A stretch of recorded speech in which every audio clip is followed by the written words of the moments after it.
May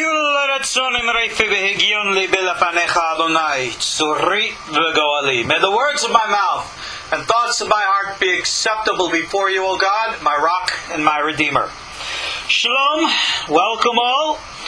This is the beginning of our course entitled An Orthodox Rabbi Reads the Christian Bible. This, of course, is the first lesson.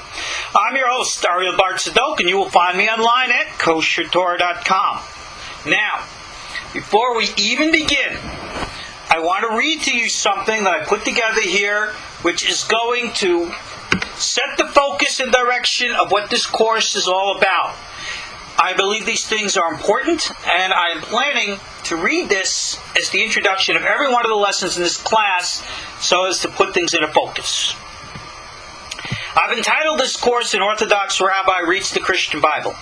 My purpose and intent in teaching this course is simple. I want to be able to explain why Torah Judaism and Torah faithful Jews do not and will not accept or embrace the teachings of the Christian religion. I have no intentions or desire in this course to attack the religion of Christianity. I am not here to challenge or critique those who embrace the Christian faith. I am not here to talk about Christianity at all, even though, due to the nature of this material, I am sure that I will not be able to avoid the topic entirely. Nevertheless, I am here to look at the Christian Bible from an entirely Torah point of view. Now, I begin with certain premises. I do not deny the existence of a historical Yeshu, be he called Yeshua or what. For Torah faithful Jews, Yeshu was not, is not, and can never be the Messiah of Israel. For Torah faithful Jews, Yeshu was not, is not, and can never be God, or even a son of God, any more than any other human being of flesh and blood. Now, for the record, the historical Yeshu was born, lived as, and died as a Jew. He and his original followers were all Jews, who like him were born, lived as, and died as Jews. Absolutely none of them were Christians, in any sense of the word. We Torah faithful Jews follow the same religion that Yeshu himself practiced. We pray to the same Heavenly Father as he did. We live by the same Torah, mitzvot, and ma'asim tovim that he did. Yeshu was not a Christian, and neither are we. Yeshu's original followers were all Torah-observant Jews, as was he. As Jews educated in Torah, drenched in its teachings, and from what can be knowing no other spiritual path, I must logically conclude that the original writings of Yeshu's original followers were all Jewish writings, and therefore well within my domain as a Torah-observant rabbi to read them and understand them as would one rabbi to another. And I therefore begin with the position that anything found in the Christian Bible attributed to any of its Jewish authors that does not agree with Torah Judaism must not have been written by such an author, and is therefore subject to suspicion and must be critically analyzed. And that is what I am here to do. Now, like many Torah sages before me, I do not accept Talmudic Midrash about Yeshu at face value. Those teachings were meant to be polemic, not historical. Therefore, they will not be part of our discussions. Now, I've been led to perform this work because of the experiences in my personal life. As a teenager, I was victimized by a terrible evangelical group in my hometown on Long Island. This group was led by a very evil, lying, deceptive individual who turned out also to be a pedophile. I'm thankful that I was able to escape being victimized in that way. Nevertheless, this individual sought to clandestinely place his minions in Orthodox yeshivot in Israel to get them to learn about Judaism with the attempt to make it easier for them to persuade Jews to convert and join their fold. I fought long and hard against this group, and I am proud of my contributions in thwarting their efforts. But it was through them and because of them that I was exposed to Christianity, and have therefore devoted the last 40 years of my life to study, investigation, to discover whatever the truth that can still be found out there that can be discovered. So now, after 40 years, I feel confident and ready to share my insights and discoveries with you. So again, I reiterate, I am not here to attack our God-fearing, Bible-believing Christian neighbors. I hold them in the highest esteem and respect. I am here to explain to you, to them, and all willing to listen, what we Torah faithful Jews see when we read the Christian Bible, and why we see what we do. And now, let's proceed with tonight's class. To begin a series of understanding the Christian Bible from a Torah point of view has to have these foundations. I don't believe in polemics. Our Torah path has always taught us a concept of diversity, that there is no absolute to anything.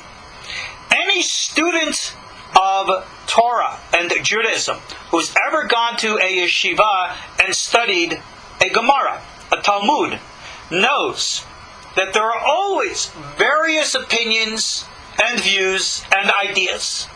They're discussed and they are argued, some embraced, some dismissed, and that's the way it is. And in that light, we are taught as the foundation of our understanding of religion, theology, philosophy, everything, not to be so pedantic, polemic, absolute. And we apply this to everything.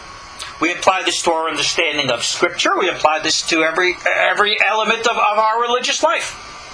And therefore, being that this attitude is prevalent in Torah and Judaism, it certainly was prevalent in the days of the Second Temple, in the historical time period of Yeshu and his original followers. We don't have a record of the nature and level of their Torah education. We don't know if they went to yeshiva or whatever. But we do know the nature of the rabbis of their day, what was taught, how it was taught, what attitudes were taught. We know because what was taught then is still taught today. And this is important to understand. Anyone from a Jewish background is familiar with what we call the four levels or the four phases of understanding Torah. We refer to them as the Pardes, which is a word, an acronym for the four levels called in Hebrew Pshat, Remez, Drash, and Sod. The simple meanings of a text, an interpretive meaning of a text, a moralistic interpretation of a text, and a secret or mystical meaning of a text. Therefore, you can have a single text, biblical or otherwise, interpreted in numerous different ways, and all of those ways being true within the context of their specific application. This has always been the foundational Jewish way of learning. Unfortunately, when our Jewish scriptures were embraced, adopted, and taken over by the Christian church, they certainly did not adopt and embrace our Jewish way of understanding those scriptures. And they came to their scriptures, our scriptures, with their own pedantic black and white understanding of things. So therefore, one can look today into the history of Judaism. And I'm talking specifically within the Torah faithful community. We're not going to go into the divergent groups that split off. Forget that. But within the religion of Judaism, we see various different groups. One very different from another. And yet, in spite that one group always believes their way to be true and best, most groups, other than the, shall we say, true fanatics, always extend respect to the other groups. Kind of like what the attitude is, well, of course, their way is okay too. Of course, our way is better. And that's the way most people believe. Well, in the Christian tradition, it was much more political than that. You will see that Judaism places emphasis on behavior and action, righteousness, what we call mitzvot. Whereas in Christianity, emphasis is on doctrine, theology, their definition, application of faith. And if you are not of the right, in quote, church, well, then you're outside, and all kinds of, things are applied to you. We'll get to that as we proceed. So I come to this material with the framework and the foundation that I'm dealing here with what once was something Jewish. And I want to understand it as something Jewish. And I'm going to look at it. I'm going to look for it to see what Jewish things I can find. Now, as we go, we're going to open up, we're going to look into the Gospel of Matthew, as it's called. And we're going to read about the genealogies and the supposed virgin birth. And I'm not going to argue theology. I am going to try to understand what Matthew was trying to get at, and possibly analyze what he really did not say. So for those of you who think that I wish to present this material in a light to attack Christianity and to prove it wrong, get off your high horse. It's been 2,000 years. No one is going to prove anybody anything. You and I could sit and argue with this one or that one. You want to talk about the true Judaism? Which Judaism is the true one? Lubavitch? Breslov? Sephardic? Haredi? Sioni? Which one should we point to? Modern Jews argue about that all the time. How about the true Christianity? I'm certain that Catholics and Protestants still don't get along. Let's not mention the Mormons, the Jehovah's Witnesses, the Adventists, and oh boy, who else should we throw in? Everybody's got their way. I am not here to join the fight, to pick on this one or that one, to prove this one right or wrong, because I'm going to tell you right now, whatever proof, in quote, that I would offer to show you this is whatever, you're going to find a relatively, or I was about to say reliable, but I don't know what reliable means. Just let's say a response which is accepted and reliable in those who want to believe it. Bottom line, understand and know. Religion is not a matter of fact. It's a matter of faith. People believe what they want to believe. And for those of you who don't know me well, hear me now. My attitude is very much summed up in the words of the famous character Rhett Butler from the movie Gone with the Wind. Frankly, my dear, I don't give a damn. I don't care what your faith is. And some of the more extremists in the Jewish camp will say, well, you're justifying idolatry. Oh, shut up. Don't give me any of your religious extremist nonsense. Why? Let God decide what is and what isn't. That's what it pretty much boils down to. I am here with the hope and the prayer to build bridges. I want to be able to show you how the Christian Bible, in my opinion, has, from the beginning, never been understood properly. Because the division between the Jew and the rising Christianity led to this schism and split, which forced out everything Jewish and therefore left a hole, a chasm, an emptiness, which, needless to say, the Christians had to fill in any which way they could. And I think this has led to a historical crime that has caused such diversity, animosity, hatred, violence, of the likes of which history has well recorded. We, as God-fearing, righteous human beings, have to make efforts to put an end to this. Bottom line, what our individual religions, theologies, and beliefs, they don't matter. Let me tell you from our Jewish point of view. In Judaism, in spite of whatever the rabbis say, there is no biblical source, concept, idea, or belief in an eternal damnation in hell. You're not going to hell. There is no need for, reason for, source for a individual character, Messiah or otherwise, to, in quote, save us from our sins. There's nothing to be saved from, there's nothing to be saved for. So the whole concept of this is foreign to Judaism. Most Jews don't even know that.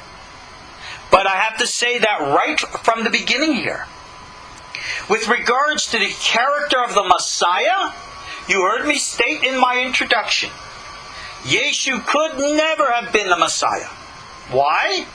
Because very simply, he did not fulfill the prophecies that we as Jews know and understand. Not those prophecies which the Christian Bible refers to as prophecies, and why and how they refer to things we'll get to in this course. We believe Yeshu lived and died. Now, where did the schism come from in the first place? What did Yeshu do wrong? Well, in our Talmud, we have a number of different polemics. Polemics are after the fact what we call midrashic tales, moralistic teachings, usually in response to attacks made on Judaism from the non-Jewish Christian movement. Now, why did the non-Jewish Christian movement go on the attack against Judaism in the 1st, 2nd, 3rd centuries? The answer is rather psychological. For anyone who's familiar with developmental psychology, that every individual goes through at the adolescent stage, wherein which they are trying to distance themselves from, if you will, the relationship and identity with the parent, and accept upon themselves an identity individual and independent of themselves. That is what Christianity is, as a movement did. Now remember, this identity process of Christianity took centuries. And in spite of the fact that we see Christianity today as some monolithic faith, patterned on what we can call the apostolic or Nicene creeds, not all Christians to this day believe that. Very different in many respects. But again, like I said, this is not a course on Christianity. From what we can ascertain from history, and one of the best sources of history, aside from some of the Christian records, is a series of Midrash that we have in Judaism. Now, in a book called Otzar HaMidrashim, Volume 2, there is a curious selection of teachings about a character known as Shimon Kipah.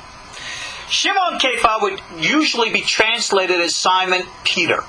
But what this section talks about is Yeshu and his original movement.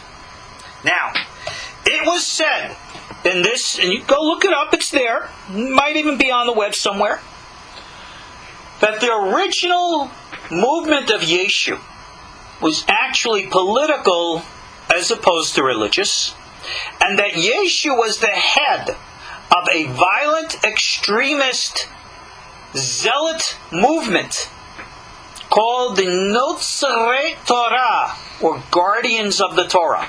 And indeed, the word Christian to this day in Hebrew is still Notzri, which we translate as guardians. They're still called by that name. It is said that our sages feared the historical Yeshu because of his overt, violent nature. And that is why they endeavored to distance themselves from him in every which way. That is the foundation of the story. Now, I'm not going to get into all the rest of that. We'll get into that at another time. But I don't find this to be so radically different. In my years of research, I've read a number of Christian theologians. One of the ones that I find the most accurate was a University of Manchester professor named Brandon, S.G.F. Brandon, who wrote a very interesting book, if you can ever get a hand on, called Jesus and the Zealots, where he goes through the Christian scriptures and history to show, indeed, that this old Jewish teaching has clear validity in the Christian tradition. Now, many Christian apologists have since dismissed Brandon. Recently, a biblical scholar came out with a book also echoing the same context called Zealot. And they came down on him like a ton of bricks. Because it didn't meet party line. Kind of like the political correctness movement we see amongst all the movements today. Secularism, Haredism, atheism, all the more so in Islam and Christianity. It's psychology. My opinion, it's a terrible shame. It's a crime against truth. But now, these are the real issues. For those who wish to question whether or not Yeshu was or was not some kind of a zealot, well, we're not going to talk about that tonight. But I will reference you to the Christian Bible, the Gospel of Luke, chapter 19, verse 27. No, I'm not going to get into it. You go read it. Email me and tell me what you think. But getting back to our material here. What happened in the first century with Yeshu? All kinds of controversies. Was he or was he not crucified on a cross? Well, it all depends who you ask.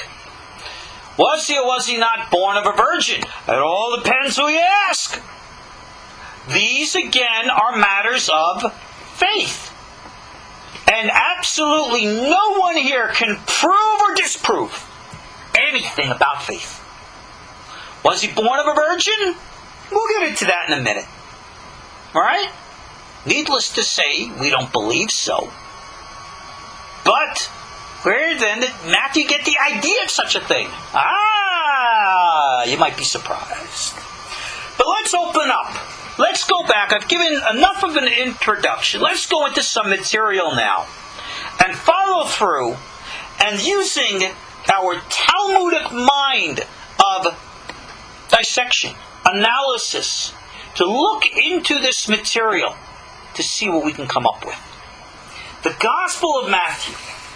Levi, nice Jewish boy, Levi, opens up.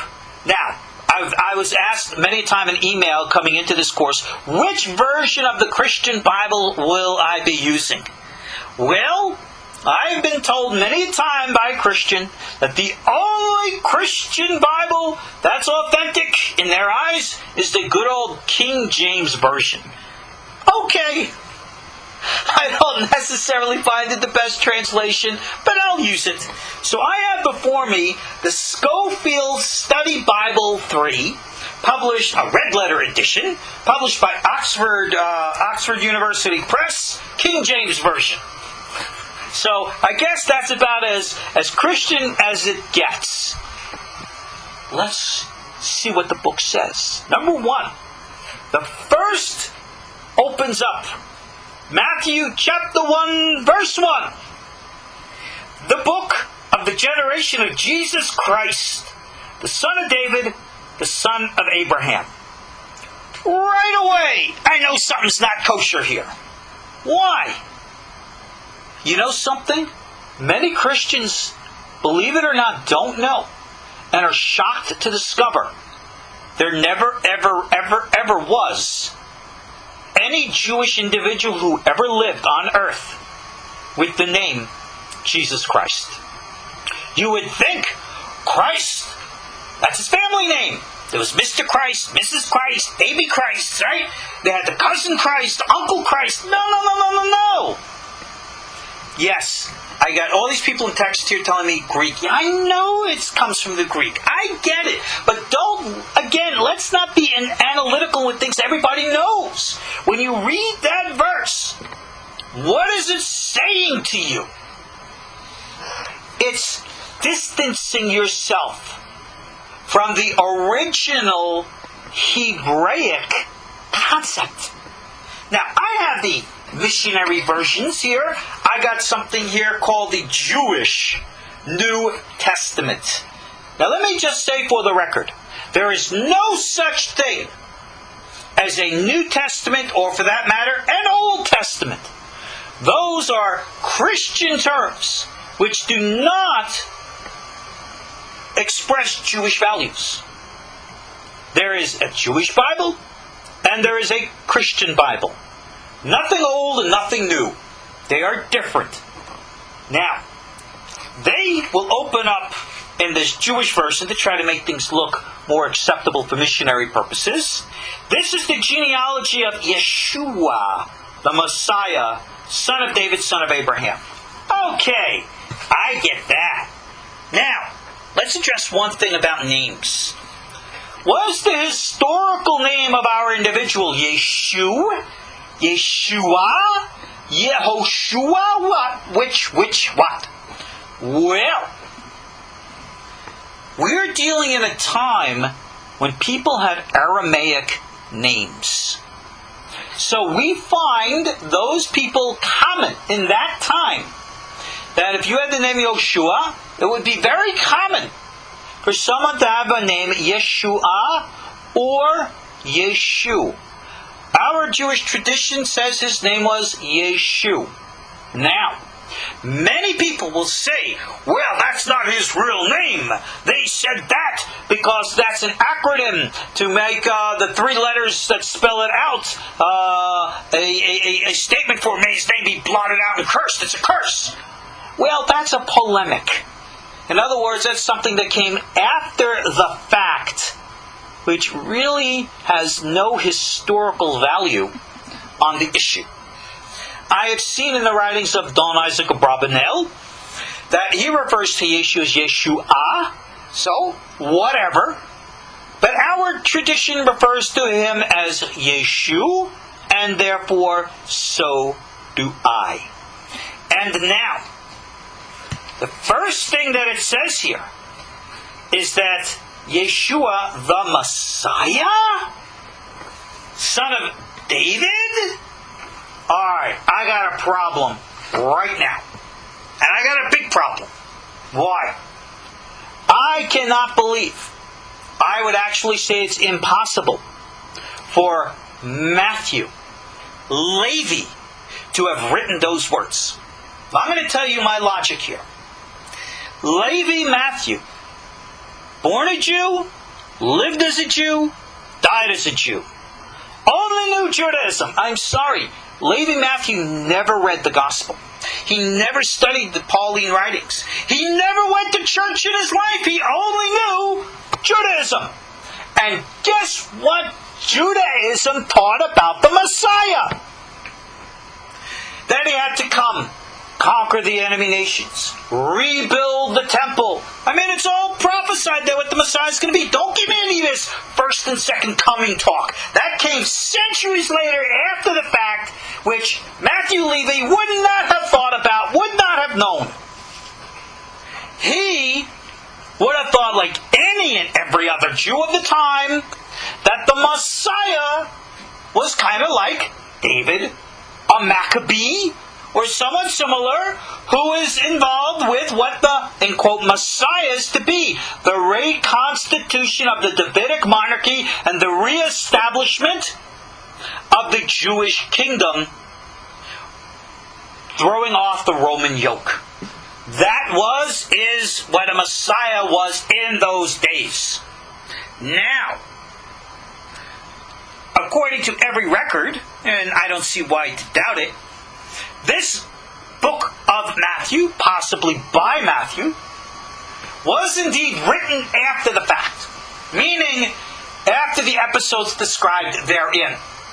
Well, ask yourself the question, was Yeshu still alive at the time of Matthew's writing?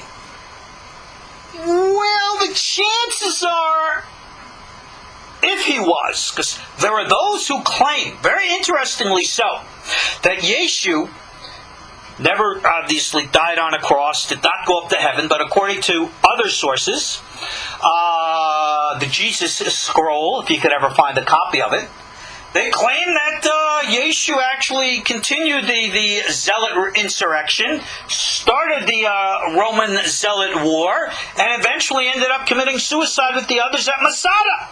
I don't know if any of that's true, but there are those out there who claim that. Fine. Either way, Matthew probably lived long enough to be able to see that the Jewish understanding and nature of the Messiah was not fulfilled by Yeshu. As such, I cannot believe that Matthew would have opened up his book to talk about Yeshu and calling him the Messiah. It would have been contradictory to everything Matthew would have known and believed. Remember, Matthew was not a Christian. Matthew did not have Pauline theology. Matthew's teachings came from his rebbe. And Yeshu's teachings were not Christian either. But we'll get into that through the entire way and means of the course. Now, he opens up here. I'm not going to get the son of David, son of Abraham. The genealogies here are rather amusing, for a lack of a better term. There are two genealogies of Yeshu, as we know in the Christian Bible. One in the book of Matthew, one in the book of Luke. And scholars have noticed for the last 2,000 years that they don't match. So whose is history? Well, it all depends who you ask. Now, I've actually seen some amusing ways of how this difference here is addressed. And one of the most amusing ways I've found is that I've heard it said that the one in Matthew actually is referring to the genealogy of Joseph, Yeshu's supposed adopted father, whereas the genealogy in Luke supposedly is the genealogy of his mama, Miriam. And when I look this up, I say, where did that come from? And they say, well, it's an old, ancient, oral tradition in the church.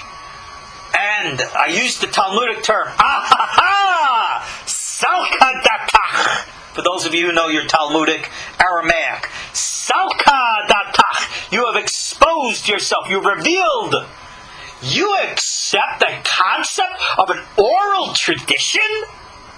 You want to say it's an old oral tradition? That the genealogy in Matthew belongs to Joseph and the genealogy in Luke belongs to Mary? Oral tradition? And yet, from a Christian point of view, you will turn to Judaism and our oral traditions and condemn them and say there's no validity to it. That's rather hypocritical, in my opinion. Oral traditions. It's the most common sense thing in the world. Read your Bible. Read your commandments. God commands us, for example, God says, observe the Sabbath. You violate the Sabbath, you're executed. I don't know about you, but if I was in the days of Moses, and I heard that if I violate the Sabbath, I could be put to death, I might raise my hand and say, excuse me, Moses, what exactly is it that I'm not supposed to do? Well, the details of that are not recorded. Not in Genesis, Exodus, Leviticus, Deuteronomy, Numbers, Deuteronomy, nowhere. Well, of course we can point to later rabbinic traditions, but that's thousands of years later. I'm living in the days of Moses. I want to know what I got to do to observe the Sabbath properly. Well, Moses didn't make up the law. So Moses probably would have shrugged his shoulders and said, gee, I don't know. I'll go ask God. So Moses goes to the tabernacle. God, you tell us to observe your Sabbath. What are we supposed to do? And God says, well, X, Y, Z. Moses then tells Aaron, tells the people, and that became the source of what we call our oral traditions. And when you go through the Talmud, you will find numerous references. Here's the term, halacha me Moshe Sinai, a law of Moses from Sinai. And there are others called rabbinic traditions. And the rabbis are emphatic to distinguish and differentiate between the law of the rabbis and the laws of the Bible. Now this is a big important point. You see, Christianity comes to look at their Bible as the ultimate, absolute, definitive revelation. It is gospel truth. Every word. King James Bible, that's it. Well, Judaism, we hold our Bible up at the same, but when it comes to the Talmud, no one has ever, I pray no one in their right mind would ever, say that the Talmud is the Word of God. On the contrary, the Talmud is the Word of men. opinions, ideas, culture, history. In my opinion, it's one of those beautiful examples, collections of thought. And that's what makes it such a wonder and blessed to learn. And where we learn the idea of plurality. So again, getting back to our text here. Remember, there are different ways of how Torah is to be understood. Remember we said earlier, Pshat, Remez, Drash, Sod. So therefore, when it comes to this, I'm not going to get into the idea of David and Abraham. I get it. I understand that Matthew holds his rebbe in the highest esteem. I understand that. We see that to this very day. Look at groups today in Orthodox Judaism that hold their rebbes in high esteem. Look to Lubavitch. Look to Breslov. Look to all the other groups. Their rebbes are, Superman. Okay. We don't always agree with the followers, the groupies, but we respect their rabbis accordingly. Well, I assume Matthew here also held that way about his rebbe, Yeshu. I get that. I respect that. I might not agree with it, but I get it. Okay? That is not a problem. For Matthew to be writing about his rebbe in such high praise, I guess so. That's what others do, so I think that's common. But now let's move on. We go through this genealogy here in Matthew. I'm not going to bother reading it. We don't have to get into all the details. But notice in verse 17, it says, all the generations from Abraham to David are 14 generations. From David to the carrying away of Babylon, 14 generations. And from the carrying away of Babylon to Christ, Messiah, 14. 14, 14, 14, 42. Right? 42, big mystical holy number here.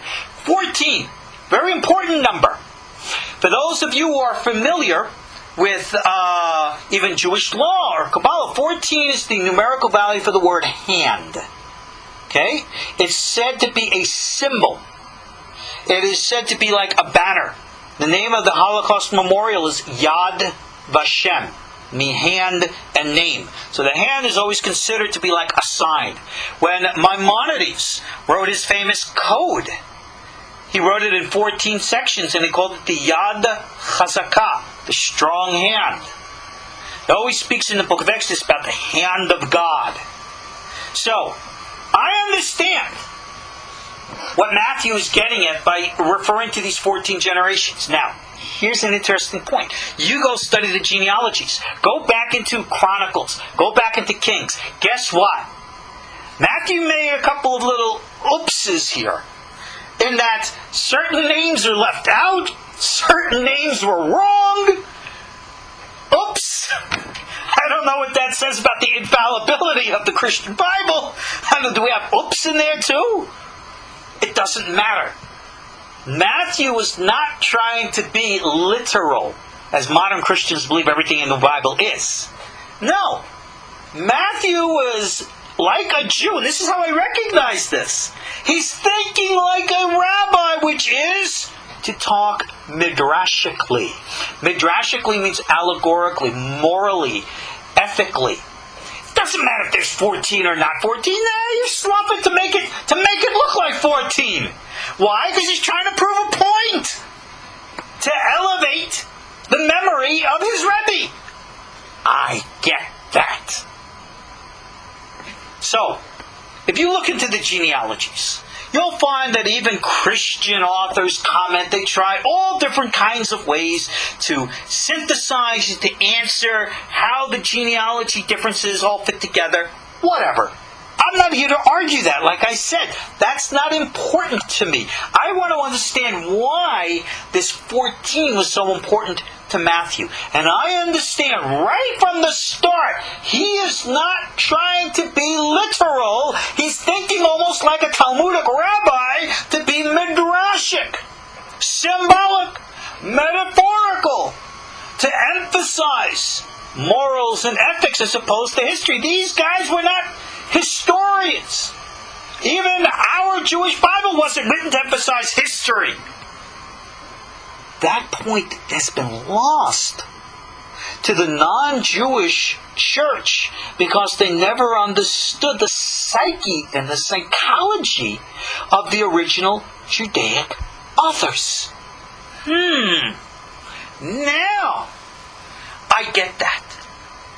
So, I understand Matthew's reference here to the genealogies is not so much to validate a historical fact, but as much to try to give weight to the position that his rebbe Yeshu of the Davidic bloodline is a potential, has the right to be the Messiah.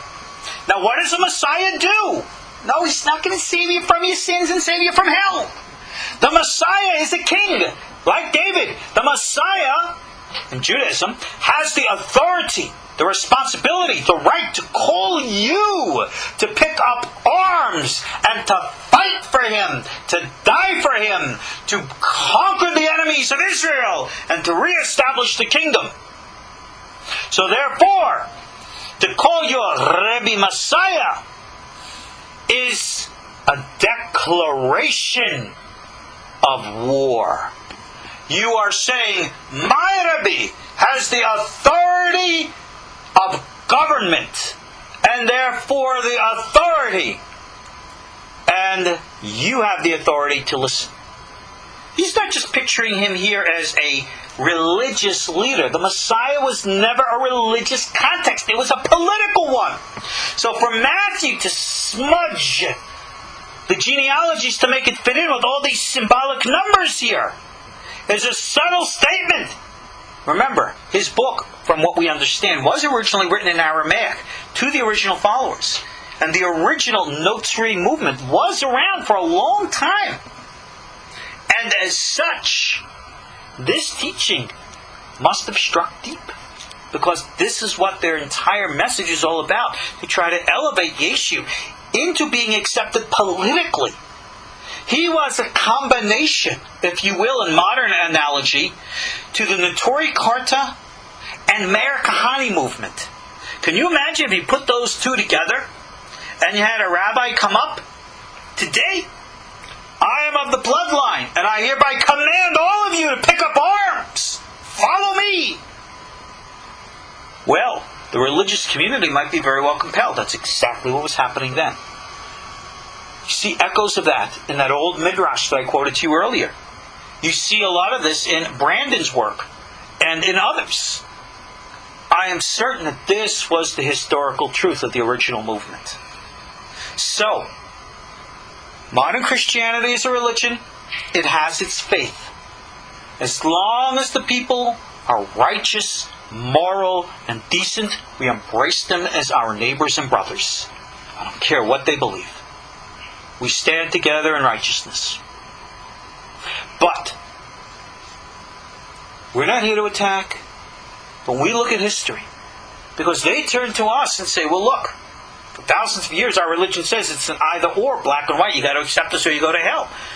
We respond, no one's going to hell. I know you believe that, and I know you're concerned for our souls, and I thank you for your sincere concern. I really do. Whenever I have missionaries show up at my door, I always welcome them in. Of course, they get a little frustrated with me after a while. They find that I know the Bible better than them, but I'm not out to turn them away. I'm not out to convert them. I just want them to respect me like I respect them. And for a Christian with this black and white pedantic mentality, that's a hard thing for them to do. But that's why we're teaching this course now. I want you, if you are Jewish in your background, to know and understand what our Torah teaches. And if you are a Christian, I want you to understand your background. And understand the subjectivity of it, instead of thinking that is the objective truth for all. And if you are a Noahide, you've already seen and you've made your decision. Let's move on now to a controversy. The second half of the first chapter of Matthew introduces to us what's called the virgin birth. Chapter 18 says, now, the birth of Jesus Christ Again, this term Messiah, it couldn't have been there by Matthew. Had to have been put in later. He says was on this wise. When his mother Mary was espoused to Joseph, okay, they were, remember, engaged. You could read all about the traditional engagements in those days. If this has any historicity to it, Mary at this time would have been probably either 11 or 12 years old. Pre-period, as you would say. So it would have been prior to her first, time. All right, and it says here they came together, and she was found with child of the Holy Ghost. Oh, really? A spirit came and made her pregnant? How did that happen? Where would Matthew, a Jew, come up with such an idea? Now, I know you could go to Wikipedia. Go out there, you see, this has foundations in Egyptian beliefs and Persian beliefs and Greek beliefs. Yeah, okay. In all due respect, the historical Matthew might not have had exposure to all that. Maybe he did. But I still think he's trying to stay Jewish. Now, it's a very interesting little thing here. Most people don't know. There is one interesting source from a text. And I hesitate to call it a Jewish text because we just don't know. And the text to which I'm referring to is a book of Enochian literature called 2nd Enoch. Now, 2nd Enoch in the 71st chapter brings down a very interesting teaching that Noah, remember Noah? Well, apparently Noah had a brother. Alright? Hold on a second. I gotta open up the page here. His brother was called Ner. And Ner is Noah's little brother. Well, Ner was kind of like a high priest in the days after Enoch. Now, somebody's asking me here, Noah had a brother? Well, according to 2nd Enoch, chapter 70 and 71, yes, he did. Did he really? I don't know. I can only tell you what the book says. I wasn't there to tell you. But the book says that he did. This is the story. Alright, now according to the story, Ner is serving as a priest before God. And he had a wife whose name was Sopanim, chapter 71, 2nd Enoch. And she was sterile. She never at any time gave birth to a child by Ner. And Sopanim was in the time of her old age and in the day of her death. She conceived in her womb. But Ner had not slept with her, nor had he touched her from the day that the Lord appointed him to conduct the liturgy in front of the face of the people. So bottom line, Sopanim is pregnant from the Spirit. She never ever could give birth. She wasn't a virgin, but she couldn't give birth. Anyway, she gave birth to a child whose name was Melchizedek. And Melchizedek was then taken away to inner earth and hidden away, and he serves as the mystical priest. And I found this story very interesting because it plays into Melchizedekian ideas, beliefs, mythology, if you will, some of which we find in Qumran, some of which we find in later peripheral literature. Now, historically, we got a problem with 2nd Enoch because we don't have any real text of an antiquated text, I should say, older than I think the 14th century. So you can go into scholarly debate, and many will claim that this story here is, if you will, after the fact of Yeshu. And I'm not so sure. I don't know if it could be proven either way, but I think that stories of this nature of the Watchers, remember the Watchers coming down taking the daughters of men? There have always been stories of the Watchers impregnating women. And as such, having, if you will, weird spiritual type births. So I think that Matthew's reference here to Yeshu being born somehow supernaturally is almost an echo to modern rabbinic type stories, wherein which we say that righteous souls are born circumcised. Now, can a child be born circumcised? I do believe that it can be. I mean, I've never seen any medical doctor actually say it can't happen. Can a child be born outside of, impregnation? Well, I guess in light of modern day in vitro and all the rest, I guess so. Are you saying that they had in vitro then? No. Again, let's understand Matthew within Matthew's context. I think that Matthew was trying again to aggrandize his rebbe by attributing to him all kinds of embellishments and stories. So, the people who might have had an oral tradition, the likes of which was in 2nd Enoch. Maybe it was in written form at that time, maybe it wasn't. But the idea and the concept was in the eyes and minds of the public. So to say, well, oh yeah, you didn't know about my rebbe? Oh, let me tell you how he was born. Oh yeah. Wow, really? He must be somebody really special. So, the story goes that Yosef, her husband, he was a just man. He didn't want to make a public example, and he wanted to put her away privately. Well, that's the exact same thing that Ner was going to do with his wife, Sopanim. Funny how that reflects one to the other. And he thought about this, says that the angel then appears to him in a dream. Says, Yosef, son of David. Yosef was the son of David? Really? Okay. Not going to bother getting into that, other than to suggest a relationship. Remember, for an angel to refer to Yeshu's daddy as a Ben David, well, there you got heavenly authority to validate that Yeshu himself is a Ben David, and therefore you got to listen to him, pick up your sword, and the rest is history.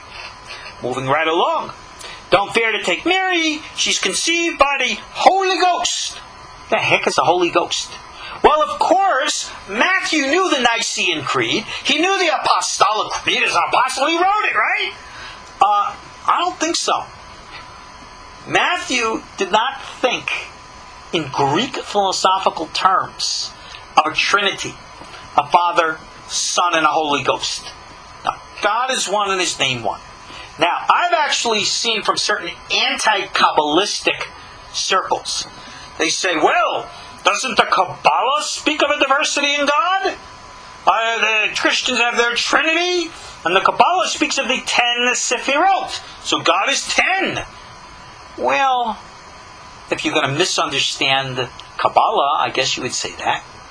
The 10 Sefirot are said to be appellations and expressions of God, not individual gods, persons, the likes of which the Father, Son, and Holy Ghost are divided as they are in the Apostolic and Nicene creeds. Very, very different, in spite of whatever people want to say. Getting back to this though. I think that Matthew may not necessarily be being literal here, but again is embellishing a story to aggrandize his rebbe, as was very common in those days to this day. How many of us have read books about the great rebbes? The major miracles and the wonders of things that they've done. Those books proliferate all Jewish bookstores and Jewish websites to this very day, and anybody who's familiar with Judaism knows exactly what I'm talking about. How many have you heard the wondrous tales of the Baal Shem Tov and Rav Kaduri and this one and that one? Oh my goodness! Silly stuff. By the way, according to rabbinic Judaism, Melchizedek was Shem, the son of Noah, and not some magically born son of Noah's brother. But different stories, different beliefs, different ideas. We're not talking history here. We're talking stories. So accept it as that. But moving right along to what possibly was inspiring Matthew. Now, get this. She shall bring forth a son, right? And you will name him Yeshu. Why? Because he will save people from their sins. Now this was all done that it might be fulfilled what was spoken of the Lord by the prophet. Oh, here we go. Verse 23. Behold, a virgin shall be with child, and shall bear forth a son. They shall name him Emmanuel, which is interpreted God is with us. Isaiah 7:14, the famous thing. Well, anybody who opens up Isaiah 7:14 darn well knows that it doesn't speak of a virgin at all. It speaks of a young woman. And if you read the chapter 7 of Isaiah in context, it is spoken about. Isaiah is having a conversation with the king of Judah. He's being attacked by the Assyrians. And he turns and he says, hey, king of Israel, don't worry about it. See that pregnant woman over there? By the time she has her kid, you're going to see the power of Assyria broken. And that child is born in chapter 8. Matthew knew that. Matthew read the book of Isaiah. Why then? How then is he applying this to Yeshu, his rebbe? First of all, Isaiah 7 clearly and definitively does not speak about a virgin. She's clearly a married woman, clearly impregnated by her hubby. Well, you can go into the Revised Standard Version of the Christian translation. They do translate it as a young woman as opposed to virgin. But that's not the issue. What was Matthew getting at? The issue should be black and white. The child prophesied to be born was to be a sign that in his day, the power of the foreign threat, the foreign enemy, would be broken. And Matthew was using the traditional Jewish version called Midrash. Not a literal interpretation of Isaiah, but a metaphorical, symbolic application of it. To say, just like the child born in Isaiah 8, prophesied in 7, was a sign of the times of our removing of a foreign enemy, so my rebbe Yeshua also, when he was born, he's a sign that he will be the one to remove the foreign enemy from us. So you see here, this is a moralistic, midrashic, what's the word I'm trying to say here?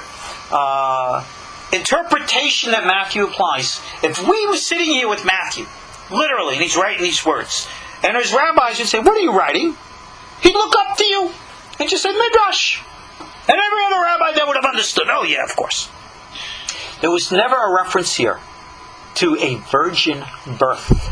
There was no concept of a virgin birth. There was no idea of God becoming human. Such a thing was so foreign to the Jewish mind, as it still is. Nothing of the kind would have ever been thought of.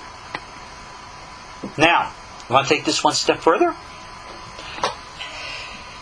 Let's say, just for example, that indeed Mary was a virgin. Never had sex with a man. She was impregnated by some angelic spiritual entity. Does that make such an entity, such a child born, to be A, the Messiah? No correlation between the two. Does that make such an entity to be God incarnate? No correlation between the two. Just like you could say today, child born circumcised. Well, what does that mean? Oh, we say he's going to grow up to be righteous. It doesn't by nature give him any authority. It doesn't by any nature give him any, rule or definition. It's the sign. I think that's exactly what Matthew was trying to get at here. He was again embellishing things, applying the midrashic understanding, extracting a verse to apply it here, knowing full well that it was taken out of its literal context, and applying it again, as we saw throughout this entire chapter, to embellish the birth of his rebbe. I, as a Jew, understand Jews doing this because Jews still do this to this day. Sorry, no virgin birth here. Sorry, no messianic validation here. Certainly no divine claims here. Matthew, the Jew, would never have meant it that way. And he never would have thought of it that way. And neither should we. Continuing with the story, it says Joseph rose up from his sleep, right? And he took Mary for his wife. Now, Jewish law actually violates that, because bottom line, api halacha, api Jewish law, you're not allowed to follow a dream to violate the law. If and when she was indeed engaged with technically the being a married woman, he would not have been able to take her. Jewish law would obligate him to divorce. He could not have married her. He would never have been able to adopt a child.